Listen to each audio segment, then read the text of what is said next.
Yes, reka rero nongere nguhe ikaze. Iyi ni Zara Magazine TV uba ukurikiye aho tuba tubagezaho updates zitandukanye, ibiganiro bitandukanye, talk shows zitandukanye, n'ubundi icyo tuba tugamije ni ukubashimisha. Nimba rero ufunguye iyi video turagushuhuje aho uherereye hose, waba uri mu Rwanda, hanze yarwo, ndetse nimba utarakora subscribe, kora subscribe kuri ino channel yacu kugira ngo hatazajya hagira ikiganiro na kimwe kigucika. Kwibutsa yuko kuri www.zaramagazine.com n'ubundi niho uzajya usanga amakuru agezweho, cyane cyane yuko habaho abantu bakunda gusoma, habaho abantu bakunda kumva.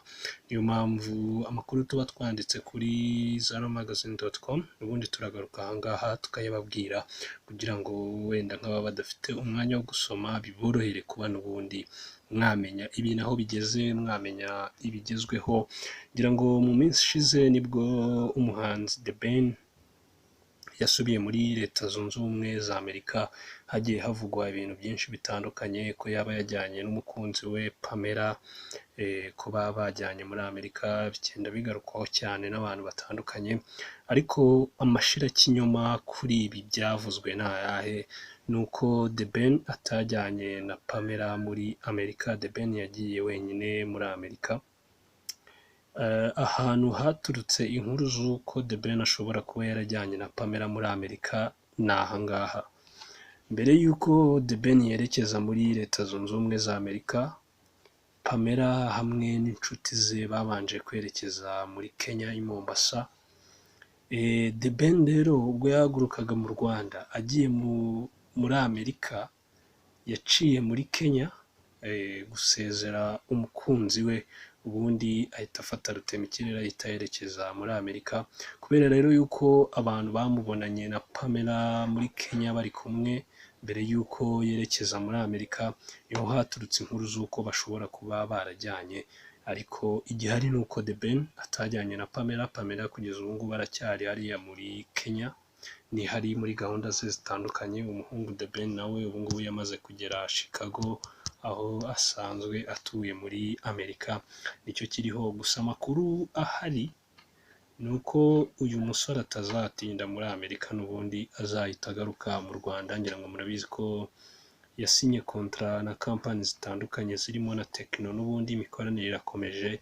Ikindi gihari ni uko The Ben ashobora kuba ari gutegura ubukwe, kandi bushobora kuba muri uyu mwaka, bityo rero bikaba bizatuma nyine adatinda hariya muri Amerika, n'ubundi azahita agaruka. Ngira ngo couple ya The Ben na Pamela ni imwe muri couples z'ibyamamare ziri kugarukwaho cyane muri iyi minsi, cyane cyane yuko n'ubundi abantu babanje kutemera yuko aba bombi bashobora kuba bakundana, bakavuga yuko ari ugutwika, ko ari showbiz. Ariko uko iminsi yagiye igenda, abantu bagiye barushaho kubyumva ndetse no kubyemera yuko bari mu rukundo. Kugeza n'isaha niyo ukurikiranye imbuga nkoranyambaga zabo birakorohera kubibona, aho umwe yapostinga undi agatera comment, ibintu nyine bigiye bitandukanye. Ariko iyo uganiriye n'abantu bari hafi y'aba ngaba, bakubwira yuko ibintu byabo biseriye, ndetse ko hari n'amakuru avuga yuko The Ben ashobora kuba yarafashe irembo kwa Pamela, ko igisigaye ari indi mihango, ariko ashobora kuba yarafashe irembo. Reka dukomeze tubitegereze turebe ukuri kw'ibivugwa. Ariko ikiriho, ntago bajyanye muri Amerika, kugeza ubu Pamela ari muri Kenya, The Ben ari muri Amerika.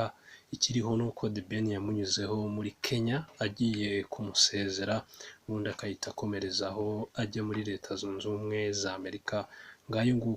Ngayo uko niko kuri ku byari byavuzwe, niyo makuru ahari. N'ubundi rero kora subscribe kugira ngo updates zose ujye uzibona mu ba mbere.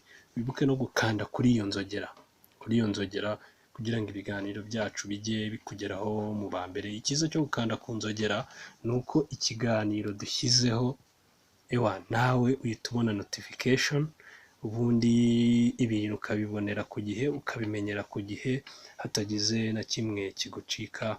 Kora subscribe maze tubane umunsi ku munsi. Ciao.